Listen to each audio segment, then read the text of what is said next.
Welcome to Tech Conscious, where we help you piece together the puzzle that's technology. And in this video, I'm going to show you how to utilize the new snap feature in Windows 11 to be able to show two programs within the same screen.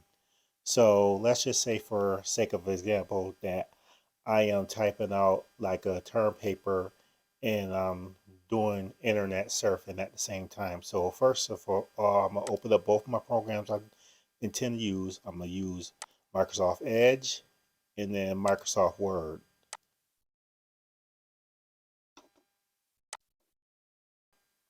Now I'm going to set my mouse cursor on the toolbar of Word, and I'm going to move the window up until I see a section of screen settings as I see here. Now you see you have many different options on how you would like to split the screen.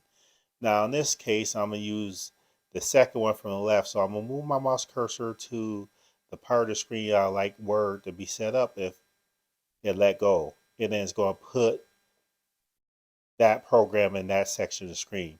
And then I want to put Edge in the other one. So I could essentially type my term paper on this side of the screen while doing my search and Edge on the left side of the screen. And that is how you'll use the snap feature to be able to use two programs on the same screen. And I hope this tip has been helpful to you. So for more tips, be sure to subscribe and ring the notification bell for more tips to come. Thank you for watching, and I'll see you soon.